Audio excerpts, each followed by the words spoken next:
Okay, so we will start with new topic today. जैसे मैंने आपको बताया था कि इस चैप्टर में दो दो मोस्ट इंपॉर्टेंट टॉपिक है। One is to find out unknown resistance. Unknown resistance find करने के लिए हम लोग यूज करते हैं व्हीटस्टोन्स नेटवर्क, और व्हीटस्टोन्स नेटवर्क का एप्लीकेशन था व्हीटस्टोन्स मीटर ब्रिज। वैसे ही दूसरा मोस्ट इंपॉर्टेंट टॉपिक है to find out unknown EMF.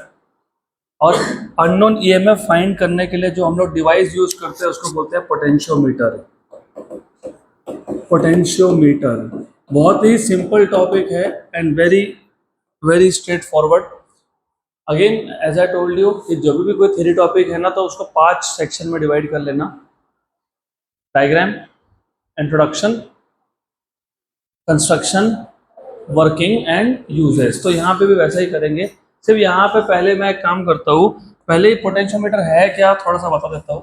तो potentiometer as I told you it is a device और instrument which is used to measure an unknown EMF by comparison या in comparison with known EMF। तो यहाँ पे हम लोग unknown EMF find करेंगे but with comparison। तो ऐसा है, potentiometer is an instrument potentiometer is an instrument which is used to measure an unknown EMF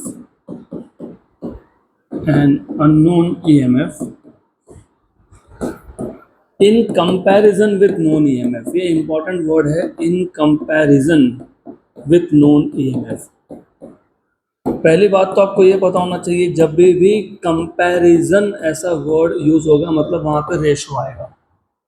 comparison मतलब रेशो ही होता है, राइट। जैसे हम लोग बोलते हैं ना, length of one object is half of another. Half मतलब तुम रेशो ले रहे हो, राइट। तो यहाँ पे क्योंकि तुम ऐसा बोल रहे हो कि potentiometer is an instrument which is used to measure an unknown EMF in comparison with known EMF, मतलब तुमको दो सेल लगेंगे, एक जिसका ईएमएफ नोन है और एक जिसका ईएमएफ अननोन है, बराबर। तो पोटेंशियोमीटर के हमको एप्लीकेशंस भी देखने हैं, तो वहाँ पे भी याद रखना कितने सेल लगेंगे, कम से कम 2। कितने? 2। तो याद रखना है। अब इसका कंस्ट्रक्शन समझ लेते हैं। तो कंस्ट्रक्शन से पहले मैं डायग्राम ड्रॉ करके देता हूँ। ये है एक थिन यूनिफॉर्म वायर, इसको नाम देते हैं A B. Done, this is potentiometer. इतना ही पोटेंशियोमीटर होता है। So it consists of a thin uniform wire AB of length 2 to 10 metre long. तो ये जो वायर है ये 2 से 10 मीटर लंबा है। और इसको किस पे लगाया, ऐसा हवा में तो छोड़ नहीं सकते, तो क्या किया, एक रेक्टेंगुलर वुडन बॉक्स पे इसको फिक्स कर दिया। तो पोटेंशियोमीटर कंसिस्ट ऑफ, यहीं पे लिख देता हूँ मैं, potentiometer consist of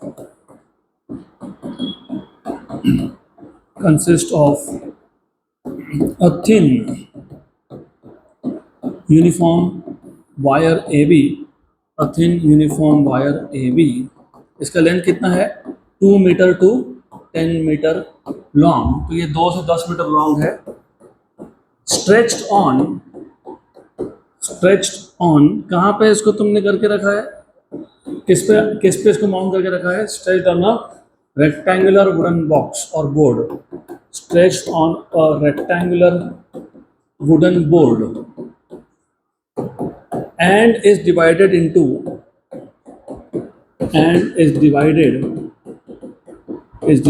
into segments of length 100 centimeter each। Good, तो बहुत सिंपल है। Potentiometer consist of a thin uniform wire AB।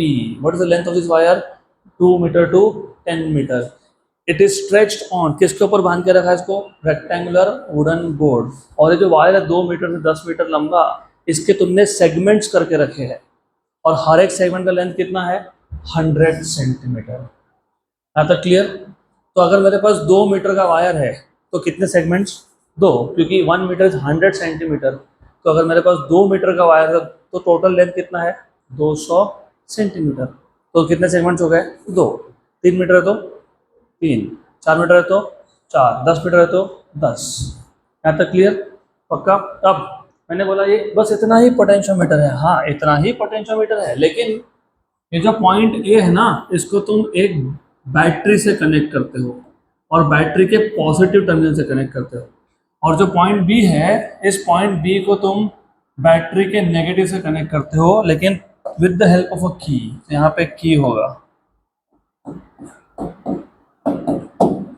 But तो ये हो गया पूरा डायग्राम। अब तो point A of the wire, point A of the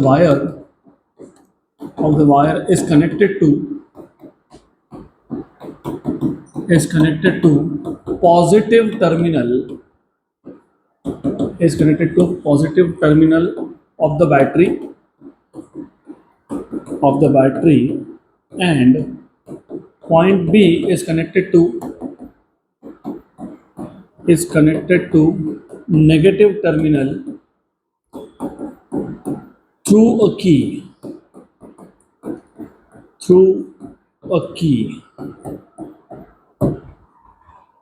correct? यहाँ तक क्लियर? तो अब सबसे पहले what is potentiometer? Potentiometer is an instrument which is used to measure unknown EMF in comparison with known EMF.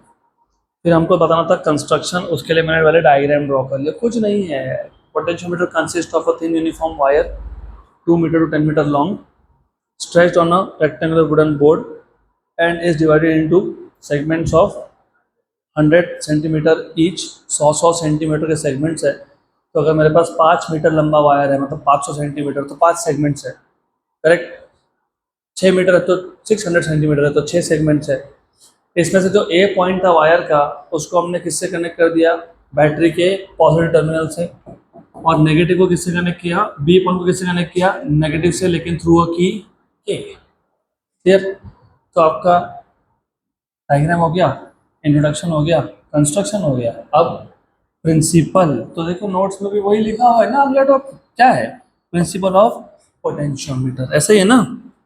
Yes. तो अगला है principle of potentiometer.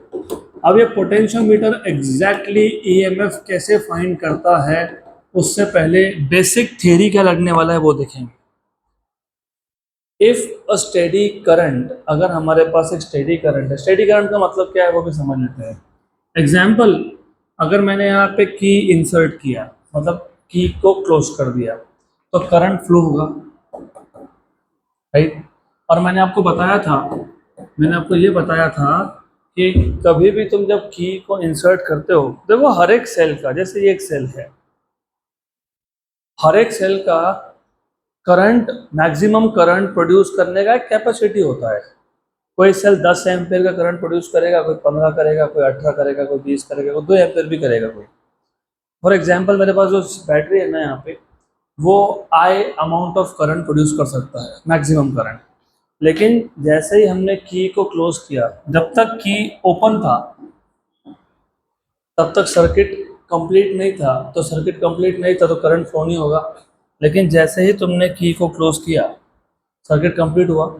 अब होता ऐसा है कि करंट धीरे धीरे बढ़ता है, एकदम से ऐसा नहीं होगा कि 0 से डायरेक्ट 10 हो गया, वैसा नहीं होता। It goes on increasing, right? थोड़ा टाइम लगता है उसको, फिर उसकी वैल्यू मैक्सिमम हो जाती है। क्या हो जाती है? मैक्सिमम वैल्यू आने के बाद फिर करंट की वैल्यू कम नहीं होती जब तक तुम की को ओपन नहीं करोगे तब तक। तो जब करंट की वैल्यू स्टेडी हो जाती है ना, स्टेडी मतलब कांस्टेंट, उसको बोलते हैं स्टेडी करंट। क्या बोलते हैं? Steady current. तो पोटेंशियोमीटर का प्रिंसिपल डिपेंड करता है कि करंट स्टेडी है कि नहीं। तो if a steady current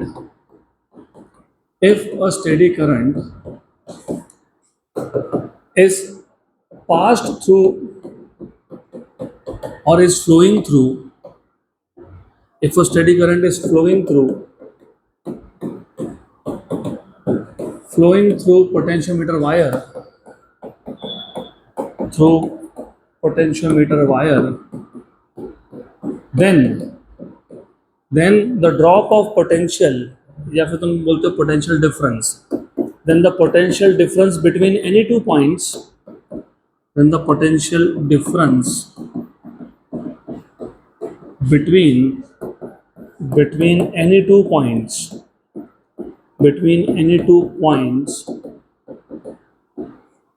is directly proportional to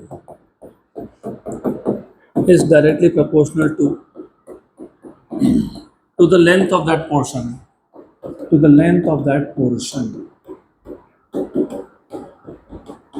अब इसका मतलब क्या है पहले वो भी समझ लेते हैं अच्छे से। फॉर एग्जाम्पल, ये जो थोड़ा सा एग्जाम्पल्स के थ्रू अच्छा समझेगा, तो फॉर एग्जाम्पल इमेजिन मैंने 10 वोल्ट का बैटरी लगा दिया। आपको सबसे पहले पता होना चाहिए कि 10 वोल्ट मतलब क्या होता है। 10 वोल्ट मतलब ए और बी इन दोनों पॉइंट्स का पोटेंशियल डिफरेंस 10 वोल्ट है। इन दोनों पॉइंट्स का पोटेंशियल डिफरेंस कितना है? 10 वोल्ट। इसका मतलब ये भी हो सकता है कि ए पॉइंट का पोटेंशियल 0 है और बी आते आते कितना हो गया? 10 volts, right? तो when I connect a battery of 10 volts, इसका मतलब ये A और B के बीच में बैटरी कनेक्ट किया है, तो इसका मतलब ये होता है कि A पॉइंट और B पॉइंट के पोटेंशियल का डिफरेंस कितना है? 10 वोल्ट। तो इसका मतलब ये भी तो हो सकता है कि A 0 पोटेंशियल पे है और B 10 वोल्ट पे। टोटल डिफरेंस कितना चाहिए? 10 वोल्ट। यहाँ तक क्लियर? बराबर, करेक्ट। तो इमेजिन कि मैंने 10 वोल्ट का बैटरी लगाया था और मैं ए और बी के बीच में कोई पॉइंट ले रहा हूँ P, सम पॉइंट P। ए और बी में पोटेंशियल डिफरेंस कितना था? 10 वोल्ट। तो ए और P में कितना होगा? लेस देन 10 ही होगा ना, क्योंकि ए और बी में 10 वोल्ट है। मैंने अभी बोला इसके लिए ना 10 वोल्ट इमेजिन कैसे करना। 10 वोल्ट, 20 वोल्ट, 30 वोल्ट जो भी होगा वो इमेजिन कैसे करना है। इसको 0 वोल्ट और ये 10 वोल्ट। तो ए से बी तक जाने में कितना पोटेंशियल डिफरेंस हो गया? 10 वोल्ट। तो पी तो दोनों के बीच में है ना, तो ए से पी का पोटेंशियल डिफरेंस कितना होगा? 10 से कम होगा। 2 हो सकता है, 3 हो सकता है, 4 हो सकता है। मैं एग्जाम्पल बताता हूँ, एक एग्जाम्पल लेते हैं। फॉर एग्जाम्पल मान लो ये 10 मीटर लंबा वायर है, 10 मीटर लंबा, और तुमने पोटेंशियल डिफरेंस कितना लगा दिया? 10 वोल्ट। तो हर एक मीटर में कितना हो गया? 1, राइट, करेक्ट। तो वही तो इसका प्रिंसिपल है, वही तो हमने लिखा है। देखो प्रिंसिपल में क्लियरली बोला है, क्या बोला है? If a steady current is flowing through a potentiometer wire, then the potential difference between any two points. तो इस वायर में मैं कोई भी 2 पॉइंट लेता, उन दोनों पॉइंट में potential difference is directly proportional to the length of that portion. तो अभी तुमसे मैंने पूछा कि 10 मीटर लंबा वायर है और 10 वोल्ट का बैटरी है, तो हर एक मीटर में कितना हो गया? 1 वोल्ट। तुमने ही बोला, ऐसा बोला ना? तो 2 मीटर में कितना हो गया? 2। 3 में कितना हो गया? 4 में कितना हो गया? और 10 मीटर लंबा वायर था और मैंने बैटरी लगाया 50 वोल्ट का। कितने वोल्ट का? 50। तो हर एक मीटर में कितना है? तो 2 मीटर में कितना है? 3 में कितना है? 4 में कितना है? तो पोटेंशियल डिफरेंस किस पे डिपेंड कर रहा है? लेंथ पे। कैसे? डायरेक्टली। वही तो लिखा है, राइट। अभी सिर्फ लिखने से तो काम चलता नहीं ना। साइंस में, खासकर फिजिक्स में, तुम बोल क्या रहे हो उससे ज़्यादा मैटर करता है तुम डिराइव क्या कर रहे हो। तो जो मैंने यहाँ लिखा कि potential difference between any two points is directly proportional to the length of that portion, ये शो भी करना पड़ेगा। तो ये शो करने के लिए काम करते हैं, कुछ पैरामीटर चाहिए, मैं उसकी लिस्ट ही बना देता हूँ। लेट, ये जो वायर है, इस पूरे वायर का ए से बी तक, इसका लेंथ बोल देता हूँ capital L, length of wire A B. और ये पूरे वायर का रेजिस्टेंस को बोलता हूँ आर, तो it is resistance of wire A B. और एक पैरामीटर डिफाइन करते हैं सिग्मा, जिसको हम बोलते हैं रेजिस्टेंस पर यूनिट लेंथ। मैंने पहले भी बताया था, आपको बताया था ना, ये बताया था कि नहीं? हाँ, कहाँ बताया था? वेटस्टोन्स मीटर ब्रिज में R3 और R4 फाइंड करना था तब। मैंने आपको एग्जांपल भी दिया था, वापस दे देता हूँ। एक 10 मीटर लंबा वायर है, टोटल रेजिस्टेंस उसका 90 ओहम है, तो हर एक मीटर में कितना हो गया? 9, राइट, 9 ओहम पर मीटर, उसको क्या बोलते हैं, resistance per unit length, resistance per unit length. अब एक काम करेंगे, हम इमेजिन कर लेंगे एक पॉइंट P जो A से L डिस्टेंस पे है, मतलब AP का लेंथ कितना हो गया, L। तो consider a point P in between A and B, in between A and B, such that length of AP equal to small l। बराबर, यहाँ तक क्लियर, पक्का पक्का, श्योर श्योर। अब you know what is Ohm's law? V equal to IR। तो I is the current through wire AB, तो wire AB में से कितना करंट जा रहा है, I। Using Ohm's law, Ohm's law is V equal to IR, तो V equal to IR। अगर मुझे A और B में पोटेंशियल डिफरेंस चाहिए तो मैं क्या लिखूंगा, VAB इक्वल टू I, इसका रेजिस्टेंस। अगर A और B दो पॉइंट्स में पोटेंशियल डिफरेंस चाहिए तो रेजिस्टेंस भी उन दोनों पॉइंट्स के बीच का। लेकिन resistance from A to B, A और B तक पूरे वायर का रेजिस्टेंस, उसका नाम क्या दिया है हमने, R। क्या बोला हमने, R। तो देयरफॉर मैं ऐसा लिख सकता हूँ ना, VAB इक्वल टू IR, लिख सकते हैं ना सर, पक्का पक्का, श्योर श्योर, लॉक कर दो। तो R यहाँ से क्या आएगा, R क्या आएगा यहाँ से, सिग्मा इंटू L, है ना, तो वो यहाँ सब्स्टिट्यूट कर देंगे। तो therefore VAB equal to I sigma L, therefore I equal to I आ जाएगा VAB upon sigma L, equation number 1, बराबर, करेक्ट। अब इमेजिन मैं A और B इस पॉइंट में पोटेंशियल डिफरेंस मेजर करने की जगह पे A और P में कर रहा होता, मतलब A और P इन दोनों पॉइंट्स में पोटेंशियल डिफरेंस कर रहा होता मेजर, तो क्या आता, IRAP,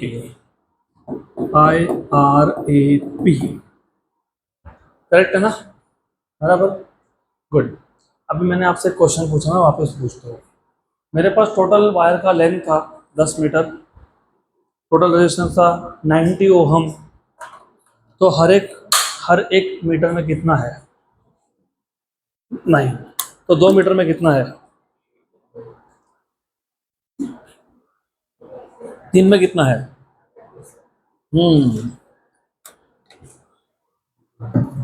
तो L में कितना है,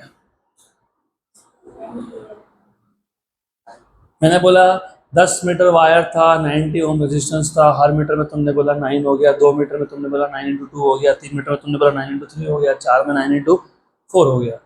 ये जो तुम इंटू 1 इंटू 2 इंटू 3 इंटू 4 लिखे वो लेंथ है, और 9 कौन है, 9 है ये रेजिस्टेंस पर यूनिट लेंथ, क्या है वो, सिग्मा, बराबर।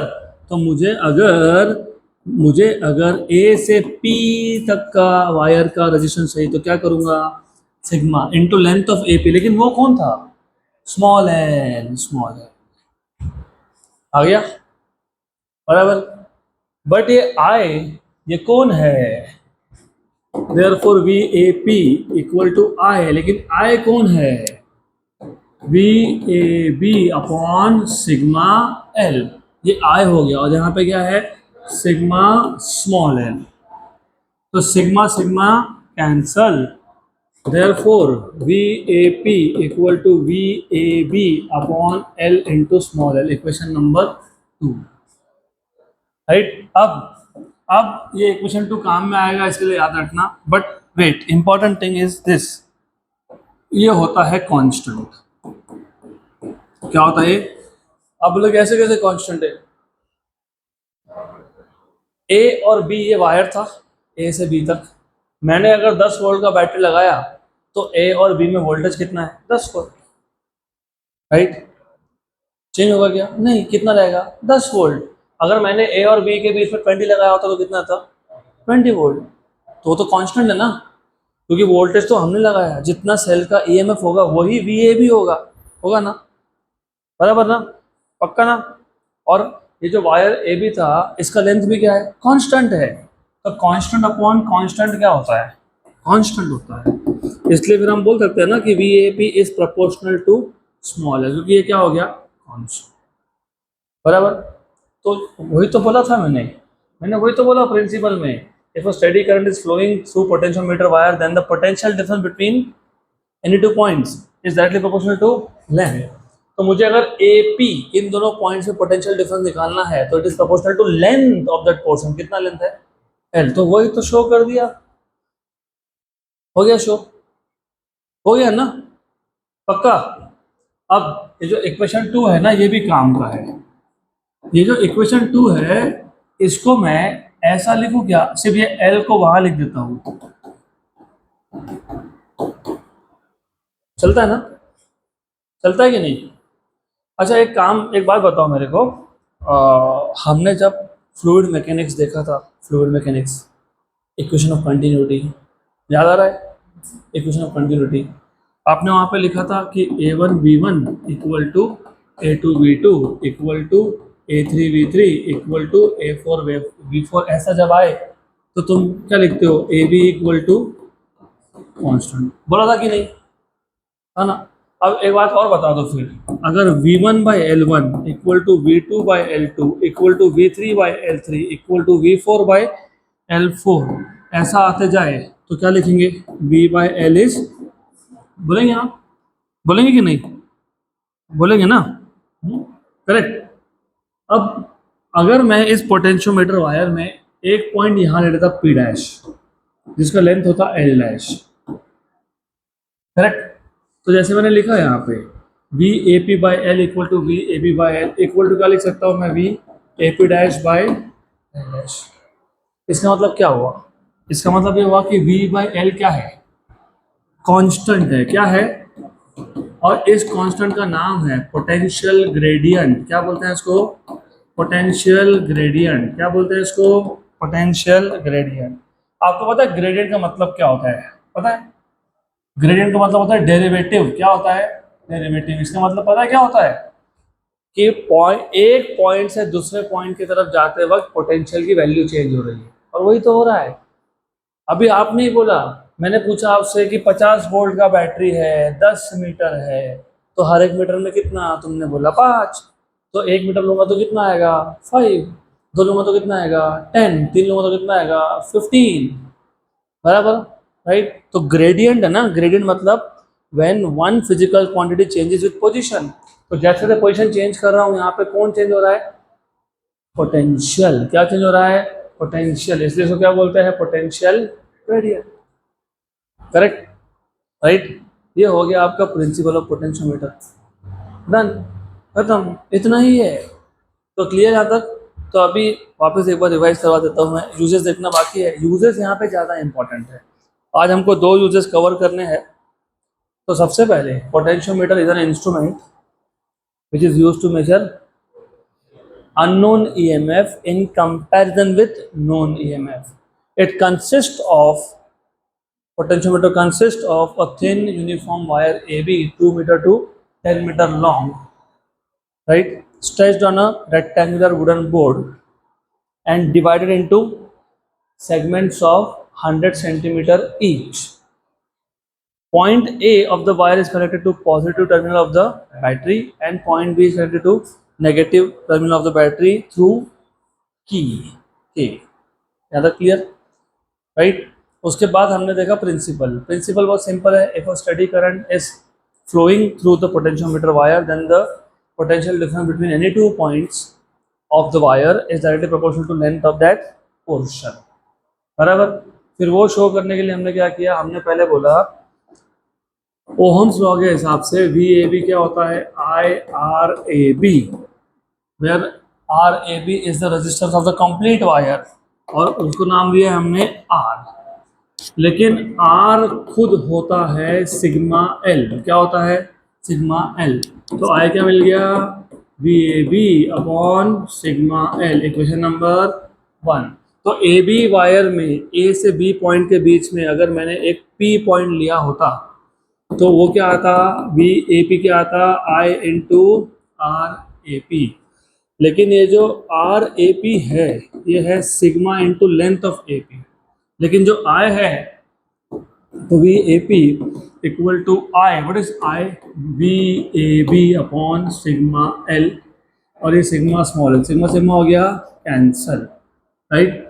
ये कांस्टेंट है, मतलब V A P is proportional to क्या आ गया, एल, हो गया प्रूफ, डन, क्लियर, गुड। अब हमको देखना है दो यूजेस, देखो अब अच्छे समझ लो, पोटेंशियोमीटर के यूजेस है दो, यूजेस ऑफ पोटेंशियोमीटर,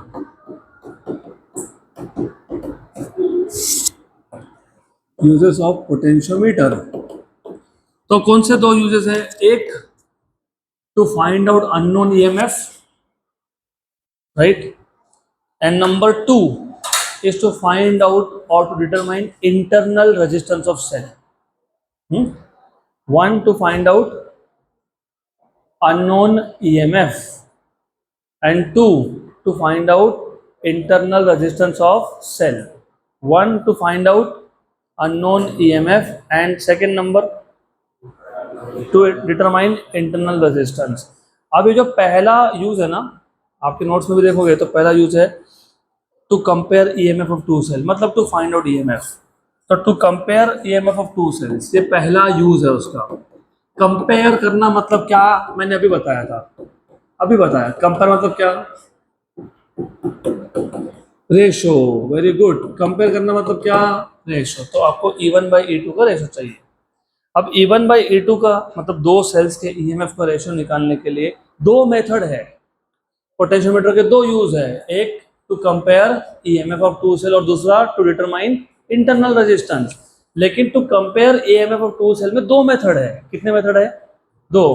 पहले मेथड का नाम है डायरेक्ट मेथड, डायरेक्ट मेथड, और इसको ही बोलते हैं इंडिविजुअल सेल मेथड। क्या बोलते हैं इसको, इंडिविजुअल सेल मेथड। क्या बोलते हैं इसको, इंडिविजुअल सेल मेथड, राइट, बराबर।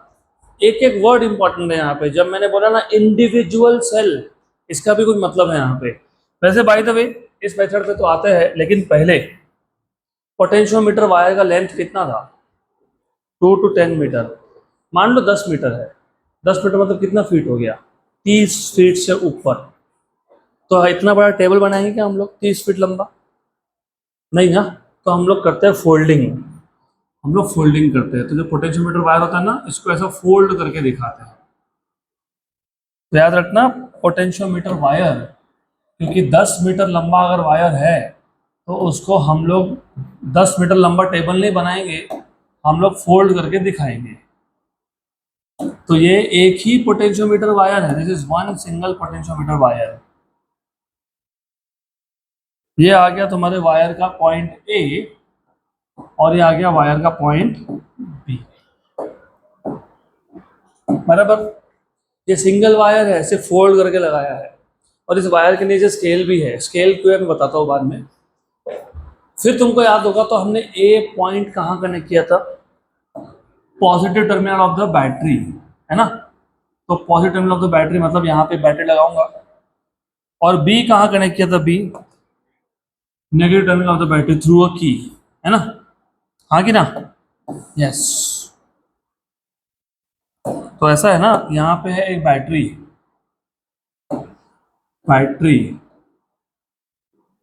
और ये जो बैटरी है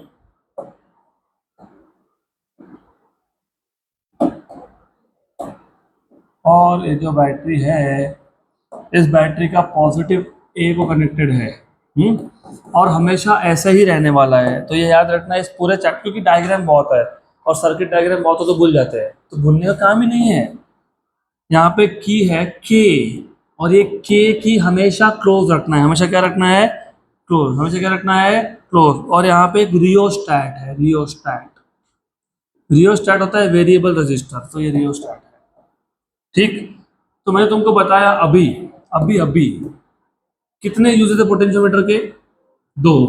और पहले यूज में कितने मेथड्स है, 2, तो टोटल केस कितने हो गए 3, तो डायग्राम कितने आएंगे 3।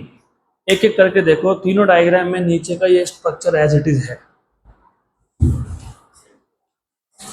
है ना, क्योंकि डायग्राम भूल जाते हैं, और इसके लिए ही मैंने आपके टेक्स्ट बुक के डायग्राम नहीं यूज किए यहाँ पे, क्योंकि उधर एक केस में अलग डायग्राम, दूसरे में अलग डायग्राम, तो कंफ्यूजन होगा, इसके लिए आप मत कंफ्यूज हो जाओ।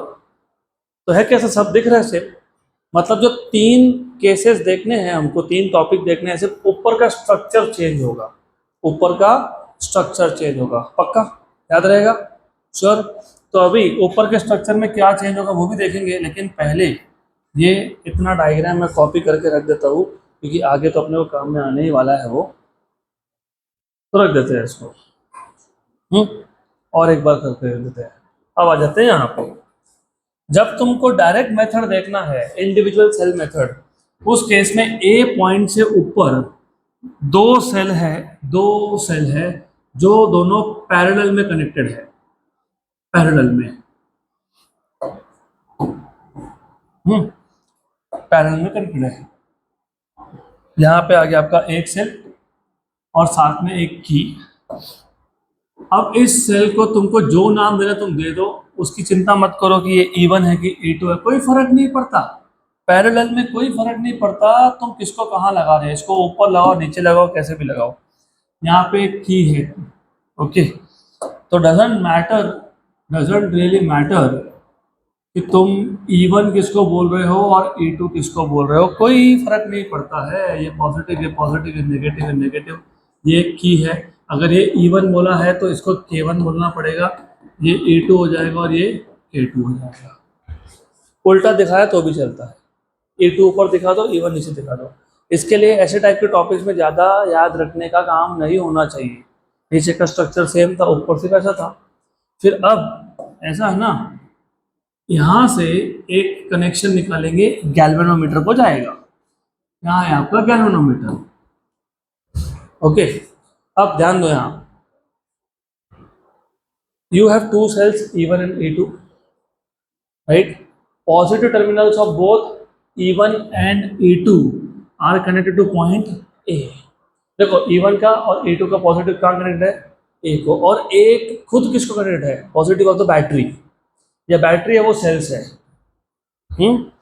तो positive terminal of both E1 and E2 is connected to point A, and point A itself is connected to positive of the battery, clear यहाँ तक। Negative terminal of E1 and E2 are connected to galvanometer through key K1 and K2, बराबर, पक्का, sure, 100%। तो देखो ये हो गया diagram, construction में समझा दिया, अभी बोल दिया मैंने। 2 cells E1 and E2 are connected in such a way that their positive terminal are connected to point A and A is connected to positive of the battery, and the negative terminal are connected to galvanometer through key K1 and K2। अब इसके working में 2 cases है, तो अभी आ जाएंगे working पे इसके, ये वर्क कैसे करता है। तो 2 केसेस है, केस 1 केस 2, बहुत सिंपल है ये, दोनों ही बहुत सिंपल है, सिर्फ थोड़ा बेसिक्स पता होगा ना आपको तो कुछ प्रॉब्लम नहीं आएगी। देखो केस 1 में दोनों में से एक की को क्लोज करेंगे, एक को ओपन रखेंगे। तो एक काम करता हूँ, मैं K1 को क्लोज करता हूँ और K2 को ओपन रखता हूँ। अगर मैंने K1 को क्लोज किया मतलब सेल E1 ये सर्किट में है, क्योंकि सर्किट कंप्लीट हुआ, और मैंने K2 को ओपन रखा मतलब E2 सर्किट में नहीं है। तो कौन सर्किट में है, E1, कौन नहीं है, कौन है, कौन नहीं है, तो सिर्फ एक ही एक टाइम पे सर्किट में है, इसलिए क्या बोलते हैं इसको, क्या बोलते हैं इसको, होता है इंडिविजुअल सेल मेथड। इंडिविजुअल मतलब अलोन, तो दोनों में से एक ही cell at a given instant of time बैट सर्किट में होगा, दूसरा नहीं होगा, करेक्ट, बराबर। अब E1 सर्किट में है, E2 नहीं है, और ये तो कि हमेशा क्लोज रखना ही है तुमको। तो जो बैटरी है इसने कितना करंट ड्राइव कर दिया, I, कितना करंट ड्राइव किया, ये जो सेल E1 सर्किट में ये भी करंट ड्राइव कर रहा है, लेकिन वो करंट कहाँ से जा रहा है? गैल्वेनोमीटर से। कहाँ से जा रहा है? कहाँ से जा रहा है? अब हम लोग क्या करते हैं, गैल्वेनोमीटर का जो दूसरा एंड है वो जॉकी को कनेक्टेड होता है। किसको? जॉकी। याद है ना जॉकी, कल बताया था मैंने। रॉड होता है with a sharp pointer which is used to make electrical contact and can be sliding. होता है कि नहीं वो? तो वो स्लाइड करवा सकते हो तुम। जॉकी कनेक्टेड है। अब हम लोग करते क्या है, हम लोग ए से बी पॉइंट तक जॉकी को स्लाइड करते करते आते हैं और ऐसा पॉइंट ढूंढते हैं पी। तो P is a point such that current through galvanometer is 0। तो पहले गैल्वेनोमीटर में करंट था, अभी है क्या? नहीं। अभी कितना हो गया? 0 हो गया। राइट। तो ये जो P है ना, इसको नल पॉइंट भी बोलते हैं। क्या बोलते हैं? नल पॉइंट, क्योंकि करंट थ्रू गैल्वेनोमीटर इज 0। ठीक। तो जो A से P तक का लेंथ है ना, इसको भी नाम दे देता हूँ। लेंथ ऑफ AP को बोल देता हूँ मैं L1। क्या बोल देता हूँ मैं? L1। अब इसका इसका मतलब क्या होता है वो इंपॉर्टेंट है। देखो आइडिया हियर इज, मेरे पास एक सेल था। मैं एक एग्जांपल दे रहा हूँ, तुमको आंसर पता है इसका, सिर्फ बता देना। ये सेल 12 वोल्ट लिखा हुआ है। ये सेल मैं मार्केट से लेके आया और रख दिया, कभी यूज नहीं किया। राइट। तो इसका वोल्टेज कभी कम होगा क्या? आइडियली नहीं होना चाहिए। प्रैक्टिकली होता है, आइडियली नहीं होना चाहिए।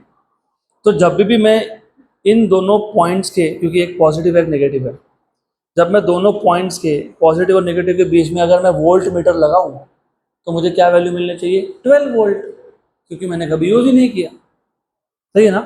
तो जब सेल यूज नहीं हो तो दो पॉइंट्स के अक्रॉस वोल्टेज कितना मिलता है?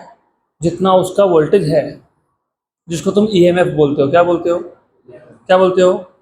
लेकिन अगर मैं इसको यूज करने लगा तो ये करंट चलाएगा सर्किट के अंदर, तो इसका वोल्टेज क्या होगा? ड्रॉप। क्या होगा? ड्रॉप। तो फिर 12 मिलेगा क्या? नहीं, कम मिलेगा, है ना? तो जब ये सेल करंट ड्राइव कर रहा है तो इसका वोल्टेज क्या मिलेगा? कम। और नहीं कर रहा है तो सेम। Very good. अब अब ऐसा है ना कि मैंने बोला तुमको कि हमने एक नल पॉइंट ढूंढ लिया। नल पॉइंट का मतलब करंट थ्रू गैल्वेनोमीटर इज 0। तो ये जो E1 है, ये करंट ड्राइव कर रहा है क्या? नहीं कर रहा। क्यों नहीं कर रहा? क्योंकि करंट 0 हो गया ना। हुआ कि नहीं 0?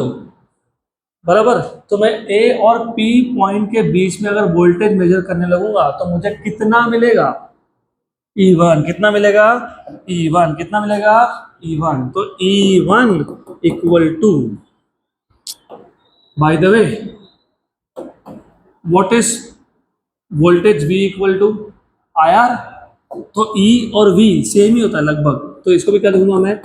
IR। लेकिन R किसका? A से P पॉइंट तक का, क्योंकि तुम कहाँ मेजर कर रहे हो? A से P तक। तो क्या आ जाएगा ये? I into R AP। लेकिन मैंने अभी तो बताया, मैंने क्या बताया? What is resistance? Sigma into length. Length कितना है? L1। तुमने बोला ना L1 लेंथ है। Equation number 1। बराबर। केस 2। केस 2 में अभी ऐसा करेंगे हम लोग, जो कि पहले ओपन था उसको क्लोज करेंगे, जो क्लोज था उसको ओपन करेंगे। तो K1 हो जाएगा ओपन और K2 हो जाएगा क्लोज। करेक्ट। बराबर। तो डायग्राम देखोगे तो ऐसा दिखेगा तुमको,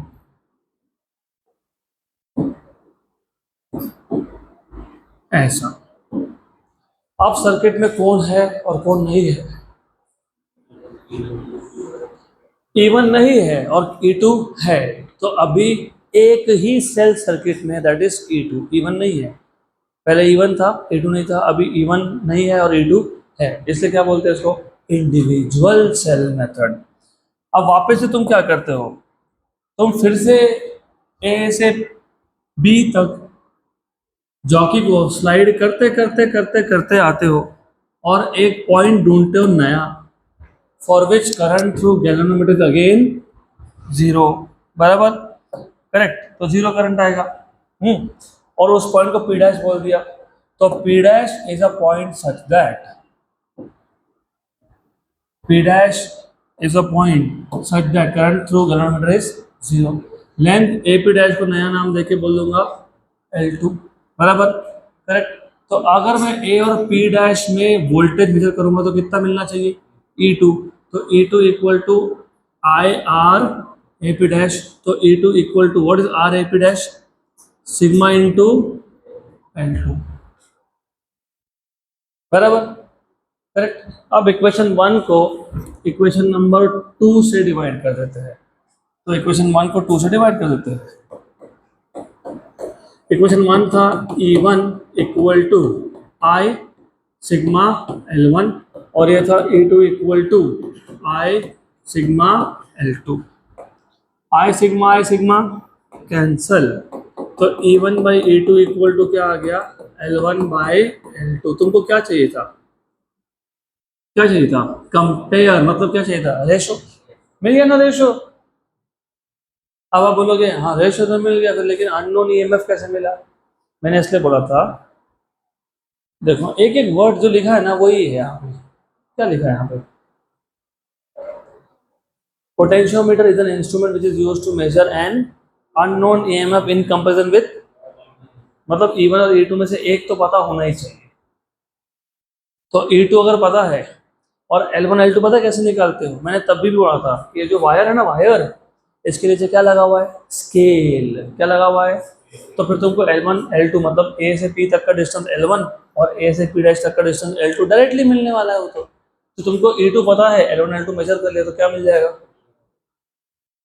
हो गया क्लियर, पक्का पक्का क्लियर, श्योर श्योर क्लियर, बराबर। अब इसी का सेकंड मेथड जिसको आप बोलते हो सम एंड डिफरेंस, या फिर तुम उसको और एक नाम देते हो कॉम्बिनेशन मेथड। क्या बोलते हैं इसको, कॉम्बिनेशन मेथड और it is called as sum and difference. अब इसको सम एंड डिफरेंस क्यों बोलते हैं वो भी देखेंगे। गुड, ये स्ट्रक्चर तो ऐसा ही रहने वाला है, वो पोटेंशियोमीटर है और तुम यूज ऑफ पोटेंशियोमीटर देख रहे हो, तो पोटेंशियोमीटर तो जैसा है वैसा है, सिर्फ चेंज होता है यहाँ पे। तो काम करता हुआ थोड़ा शिफ्ट कर लेते हैं। अब यहाँ से ना ए पॉइंट से एक वायर निकालोगे, फिर यहाँ पे पहले तुम एक सेल लगा दोगे E1, फिर आगे। अब पिछले केस में तुमने कितने की यूज किए थे, 2, K1 एंड K2। देखो ये की तो रहता ही है ना, इसका तो कुछ नहीं कर सकते, वो तो था ही। यहाँ पे कितने थे, K1 एंड K2, तो 2 की थे। अब 4 यूज होंगे, कितने यूज होंगे, 4, और वो 4 हम लोग लगाते हैं in the shape of quadrilateral. तो हम लोग जो 4 की लगाते हैं ना, they are arranged like a quadrilateral. Okay, मैं कलर भी इनका सेम नहीं रखने वाला हूँ फॉर यू टू अंडरस्टैंड। तो देर आर 4 कीज ABCD, तो 4 की है यहाँ पे इन द शेप ऑफ क्वाड्रिलैटरल।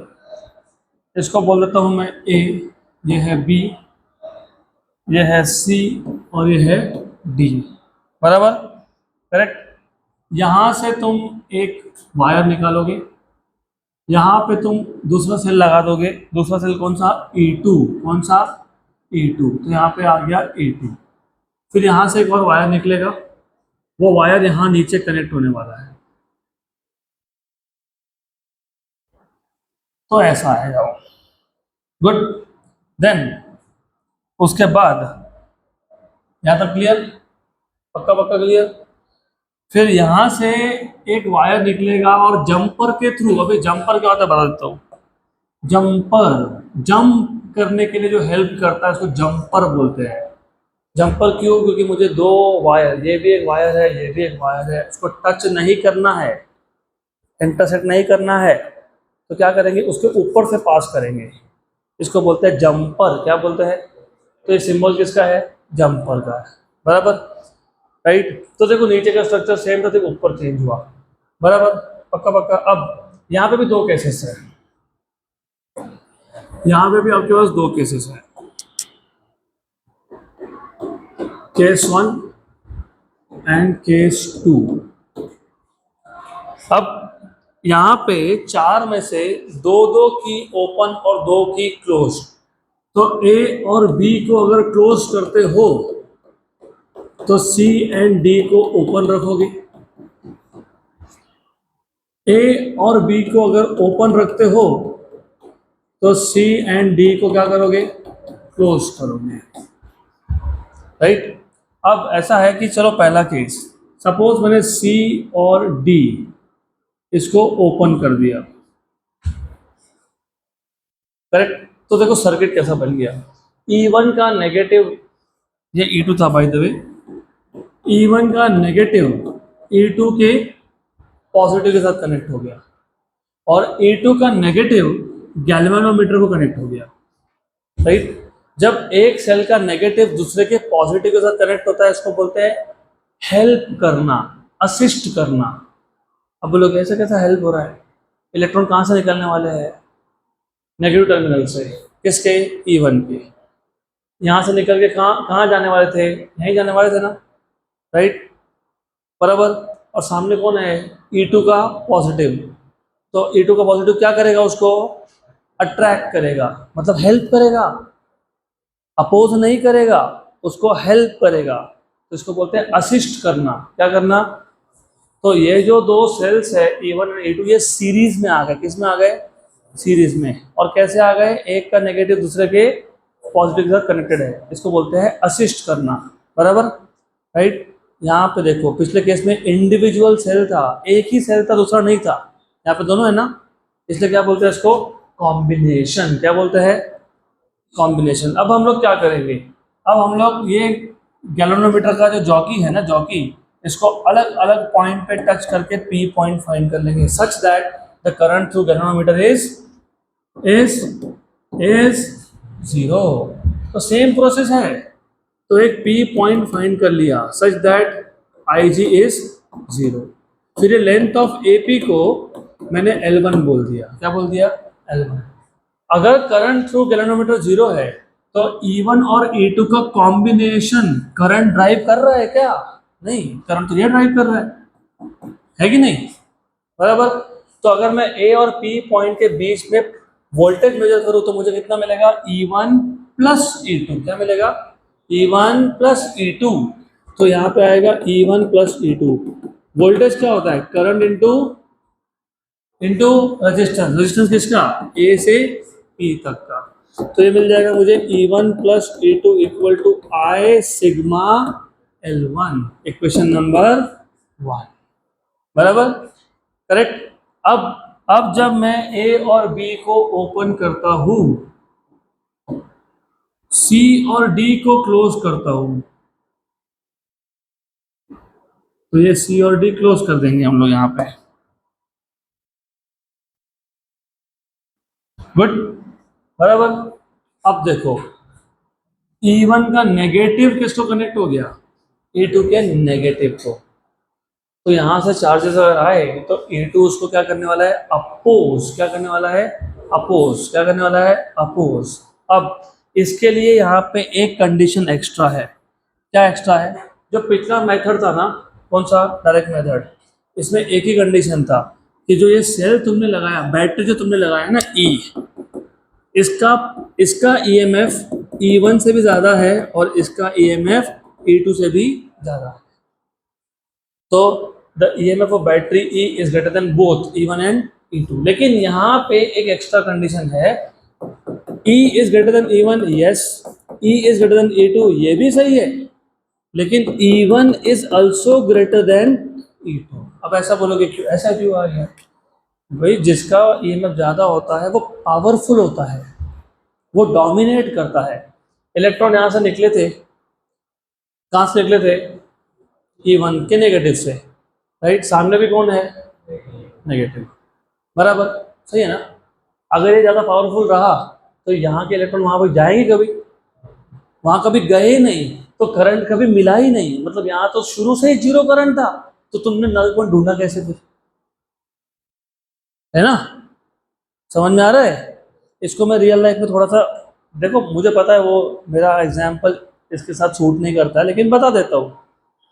ठीक है, मैं गुंडा हूँ, मैं छोटा गुंडा हूँ, एक बड़ा गुंडा है। मुझे जाना था रोड क्रॉस करके एक शॉप ढूंढने। मैं निकला और सामने देखा, अरे बाप रे, तो मुझसे भी बड़ा गुंडा है। टर्न मार के वापस आ गया। तो वो शॉप कभी मिला मेरे को? तो ये अगर छोटा गुंडा है ना, ये सामने बड़ा है ना, तो यहाँ से चार्जेस कभी जाएंगे ही नहीं, करंट कभी जाएगा ही नहीं, राइट? अब उल्टा सोचो, मेरा ताकत ज़्यादा है, मैं ज़्यादा पावरफुल हूँ, तो मैं आऊँगा आराम से, हाँ साइड में हो, मुझे आगे जाना है।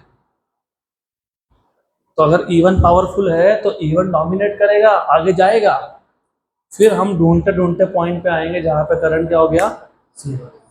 तो ये कंडीशन याद रखना, E1 is greater than E2। But anyways, अभी नया नल पॉइंट मिलेगा ना, नया नल पॉइंट P डैश।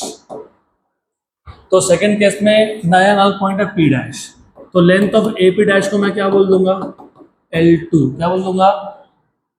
इस केस में भी करंट जीरो है, तो A और P डैश के बीच में मुझे वोल्टेज मेजर करूंगा तो मैं क्या मिलेगा मुझे, E1 माइनस E2। क्यों माइनस? क्योंकि ये दोनों एक दूसरे को क्या कर रहे थे, अपोज, अपोज। और ये होता है I into R P dash. तो E1 माइनस E2 क्या हो जाएगा, I into sigma L2। Equation number, right? देखो, सम, सम, डिफरेंस, डिफरेंस। अभी इक्वेशन 1 और 2 को डिवाइड कर देंगे। इक्वेशन 1 को 2 से डिवाइड कर दिया, तो E1 plus E2 upon E1 minus E2 equal to I sigma L1 upon I sigma L2। तो I सिग्मा हो गया कैंसल, तो क्या बचा, E1 plus E2 upon E1 minus E2 equal to L1 by. लेकिन हमको तो E1 बाई E2 चाहिए था, इधर तो E1 plus E2 upon E1 minus E2 मिल गया। तो एक चीज आपने सीखा है स्कूल में, जिसको बोलते हैं कंपोनेंडो डिविडेंडो। सुना है क्या? सुना है? अरे, तो कंपोनेंडो डिविडेंडो में क्या करते हैं, numerator plus denominator upon numerator minus denominator on both sides. यहाँ पे न्यूमरेटर कौन है, E1 प्लस E2, तो E1 plus E2 plus denominator कौन है, E1 minus E2 upon numerator कौन है, E1 plus E2 minus E1 minus E2 equal to numerator plus denominator upon numerator minus denominator. आगे ये हो गया कंपोनेंडो डिविडेंडो, हो गया ये पक्का पक्का। E1 plus E1 2E1, E2 minus E2 cancel है, E1 माइनस E1 गया, E2 माइनस ऑफ माइनस मतलब okay, L1 plus L2 upon L1 minus L2, ये हो गया कैंसिल। तो क्या मिल गया, E1 by E2 equal to L1 plus L2 upon L1 minus L2। हो गया कंपेयर, रेशो में ये रेशो हो गया कंपेयर, पक्का पक्का, श्योर श्योर, 100%। तो ये था पहला यूज़। जो दूसरा यूज़ है हम लोग नेक्स्ट लेक्चर में कंटिन्यू करेंगे, क्योंकि उतना टाइम नहीं है हमारे पास अभी। Will continue in the next lecture.